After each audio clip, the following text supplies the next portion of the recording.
बनी कि आप लोगन बताई मास्टर गीत बजौलन ह संकेत कैलन कोनो प्रेमी प्रेमिका जुदा हो गई प्रेमी रोवत में हो कलश की जाय बेवफा तू जहाँ रहबो खुश ना रहबो ए लिए कि तुमके चोट देले बाड़ू तू हमके दगा देले बाड़ू तू कहीं खुश ना रहबो हो प्रेमिका कलश की जितना दिन साथ निभावे के रहल तू हर साथ निभा देली आज हम दूसरा की अमानत हो गई प्रेमी कलश की जा जा तू खुश ना रहबो हो हम बस साथ रही हम तो के काटत रही हम ना कहते प्रेमी को हर कैसे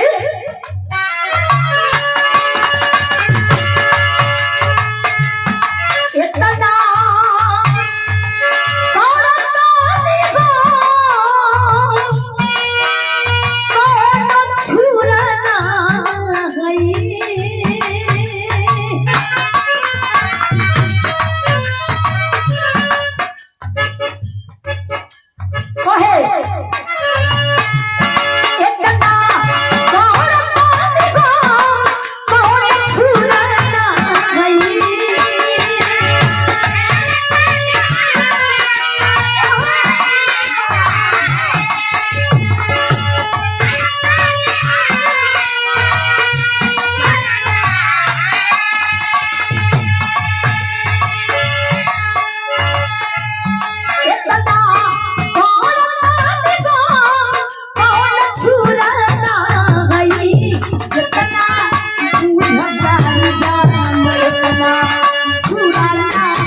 सम्मान किए हैं हमारे गार्जियन आदरणीय भोला तिवारी जी जिनके द्वारा हमें सम्मान किया गया पूरी टीम को सम्मान किया गया और कार्यक्रम की शुरुआत में बिरहा कमेटी की ओर से सुंदर अंगवस्त्र दे करके और पूरी टीम को आप लेके गमछा दे करके सम्मान किया हमारे गार्जियन आदरणीय भोला तिवारी जी चरणों में कोटि कोटि प्रणाम बहुत बहुत धन्यवाद नमस्ते प्रणाम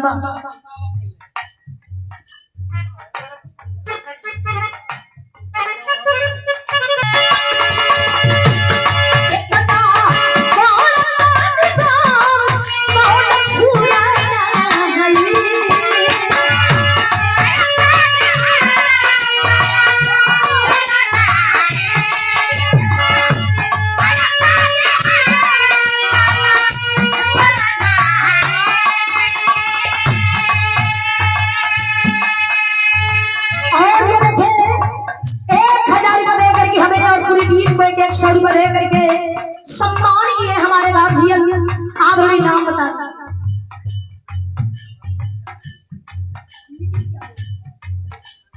बराबर विधानसभा प्रत्याशी आदरणीय नीतीश यादव जी 1000 रुपए देकर हमें 100 रुपए देकर पूरी टीम को आप सम्मान किए हैं बहुत बहुत धन्यवाद नमस्ते प्रणाम महादेव हर हर महादेव मालिक सबकर रक्षा करें भगवान भोलेनाथ की कृपा पर हो कैसे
प्रेमी कहत बा अपने प्रेमिका के कहत बा कलश की बहुत कष्ट देलू हो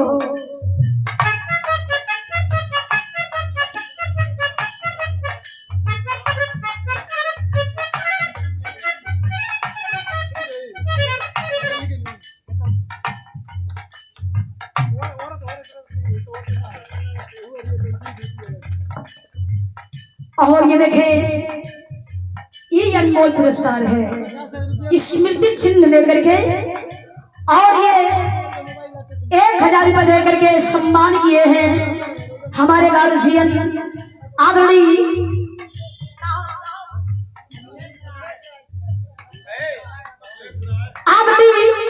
कमलेश राय जी,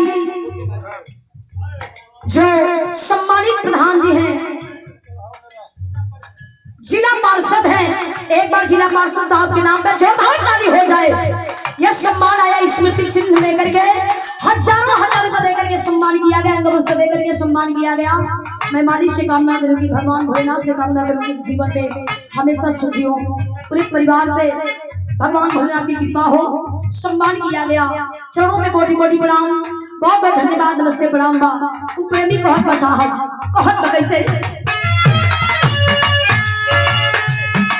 आदरणीय पंकज दुबे जी 100 रुपये देकर के सम्मान किए।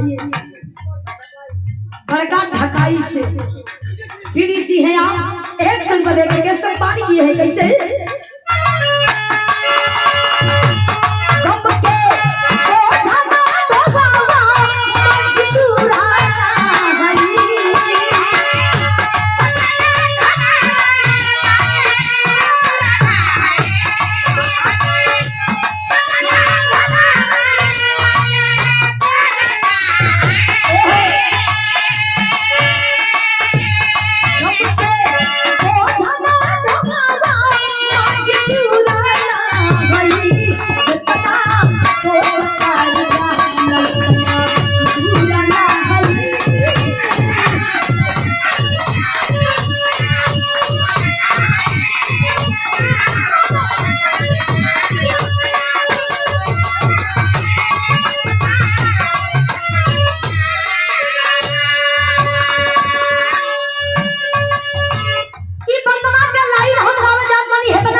भगवान भोलेनाथ जी के पूजी कोनो मनहाई नहीं है, देवी देवता के पूजी हर देवी देवता से आस्था लगाई कोनो मनहाई नहीं है। लेकिन ये भैया एक बार घर हूँ के माई बाबू से पूछ लिया जाए, हमारा सबसे बड़ा देवी देवता उहे लोग जोना घर में कहल जाला। हमारे गार्जियन आदरणीय संतोष दुबे जी कहल जाला, जना घर में माई बाबू खुश रहेलन तो घर के देवी देवता भी अपने आप खुश हो जाइहन। देवी देवता लोग भी ये कहला कि पहले माई बाबू के बाद हम बनी। कैसे माई बाबू की चरनिया से महान कोई ना,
मानल जा देवता नहीं तो पत्थर। अगर घर ही पूजली हो जाए, इतना बड़ा कार्यक्रम रख के इतना भैया लोगन के जुटा के मन को भगवान के भक्ति में मगन बनी जा, तो इससे बड़ा भक्ति और कुछ ना हो सके। हमन के माई बाबू को छोड़ के अगर बाबा धाम जान पानी जब माई घरे रोवत पाए तो वहां गई सफल नहीं थे। ए लिए देवी देवता भी कहे कि पहले माई बाबू खुश बाड़न तो हम अपने आप खुश हो जाएंगे। यूपी जिला से बलिया का ड्राइवर है, उत्तर प्रदेश से अक्सर कराए हैं ड्राइवर साहब, और ये सम्मान किए हमारे गार्जियन आदरणीय रामजी साधु व्यास जी, हमारे गार्जियन है, गुरु हैं। आपकी ओर से ये आशीर्वाद मिला है, चरणों में कोटि कोटि प्रणाम। आप हुन बोल के नमस्ते प्रणाम बा। हई लाइन पे तनी गौर करी जाई, हेतना लोग बैठल बानी सुने वाले हमार चाचा भैया दादा चाचा लोग, तनी ये लाइन पर गौर करी जाई, कितनी बड़ी बात कवि जी लिखले हुए। कैसे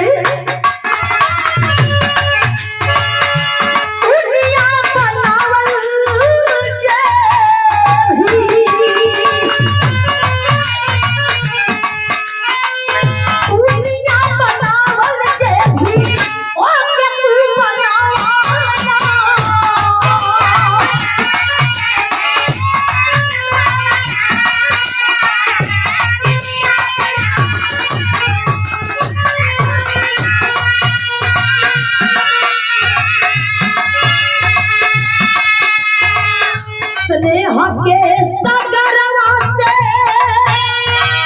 सबके सजवला, सबके सजवला।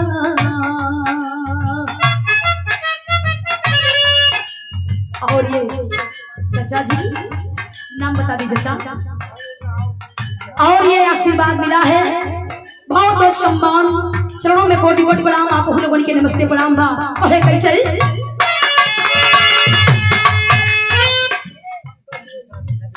सम्मानित किया बड़का ढकाई से आदरणीय पंकज दुबे बीडीसी, आपकी ओर से 50 रुपए दे करके सम्मान किया गया। चरणों में कोटि कोटि नमन। आप लोगों के नमस्ते प्रणाम बा। कैसे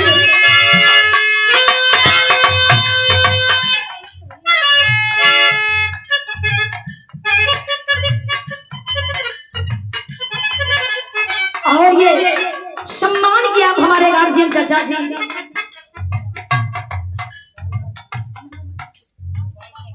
आदरणीय गोपाल प्रधान जी, नंद गोपाल व्यास जी, ये सम्मान किया गया। पूरी टीम को 100 रुपए देकर के हमें भी सम्मान किए हैं। चरणों में कोट कोट नमन। आप लोगों के नमस्ते प्रणाम बा। कैसे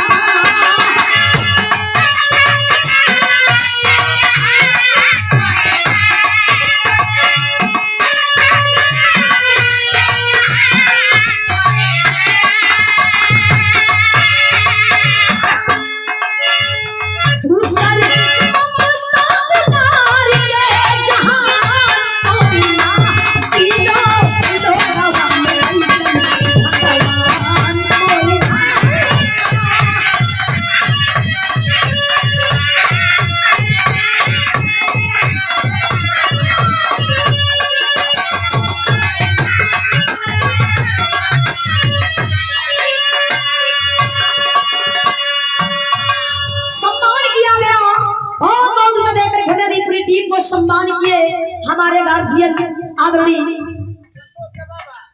हमारे गार्जियन संतोष दुबे जी की बाबा है। पद नहीं बड़ा हो, पद बड़ा होना। सम्मान के चरणों में कोट कोट नमन। आप लोगों के नमस्ते प्रणाम बा। कहा गई कि भगवान ये दुनिया के बनवले हो, दुनिया के रचयिता मालिक हो, लेकिन वो भगवान के ही एक माई बाबू ही पैदा कर दे भगवान। तो माई बाबू से बड़ा कोई देवी देवता नहीं थे। आखिरी लाइन में कहे के पड़ल, हम कहिला कि वंदना 2 लाइन हो, 2 मिनट हो, सच्चे मन से होवे के चाहिए। जमाना देना एडवांस हो गई बा हो। सम्मानित आदरणीय बलेश्वरी महाराज जी 100 रुपए देकर के सम्मान किए हैं। चरणों में कोटि कोटि नमन। आप लोगों के नमस्ते प्रणाम बा।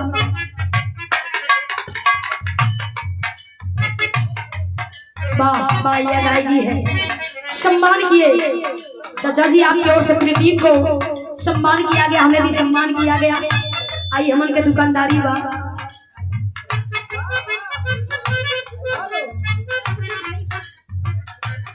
ढकाई के सम्मानित मुखिया जी मनई पाल जी, यह ऐतिहासिक धरती है। आई हमन के दुकानदारी वैसे घबराई के नहीं थे। सम्मान किया गया। चरणों में कोट कोट नमन। आप लोगों के नमस्ते प्रणाम बा। कहला बंदना 2 लाइन हो, सच्चे मन से हो जाएगा चाहिए। जमाना इतना एडवांस हो गई बा। प्रहलाद जी लोग 4 घंटा 5 घंटा लोग मगन रहत बा। अब बगलिए में रामायण भजन हो जल्दी मन नहीं खेला। अगर यहाँ से 10 किलोमीटर दूरी पर ऑर्केस्ट्रा आ जाए, बुलेट प्रधान जी पिछले साल के बुलेट प्रधान जी ये 200 रुपये लेकर के सम्मान किए। बाबू तो ही रहा ना, वाह सम्मान किया गया, बहुत बहुत धन्यवाद। नमस्ते प्रणाम आप लोगों के, नमस्ते प्रणाम ना वंदना 2 लाइन हो सबसे मन से होके चाहिए। आखिरी लाइन में भाई बिटिया माई से बखान करो दियो, कहत बा कैसे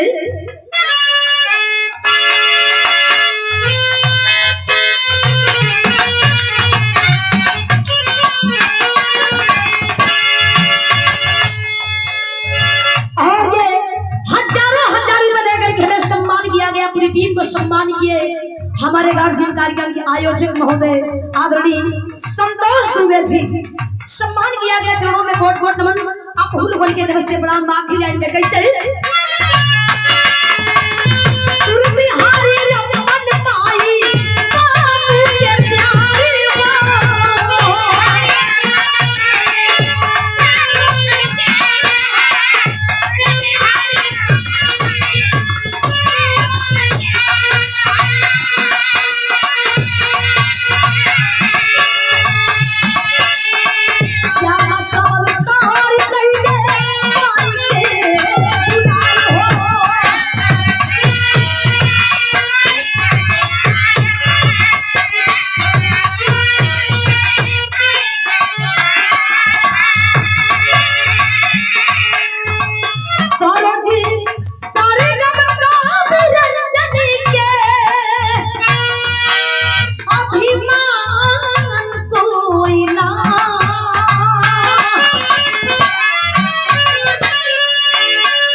हमें सम्मान किया गया है। चरणों में कोटि कोटि प्रणाम।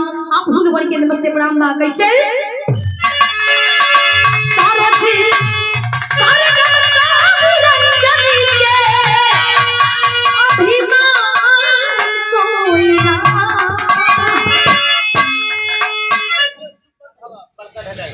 बड़का ढकाई से आदरणीय राजेश सुपन भगत जी ये 500 में देकर के सम्मान किए हैं। वाह यह शानदार पुरस्कार है। चलो में कोटि कोटि प्रणाम, बहुत बहुत धन्यवाद। नमस्ते प्रणाम बा कैसे सारो जी सारे अभिमान कोई ना। तीनों लोकवा में यही सन हो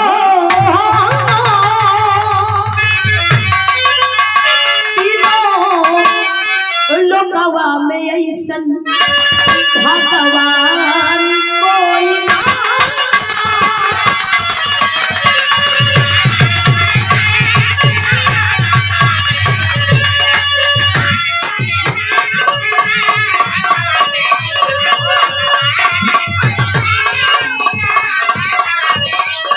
भगवान कोई ना।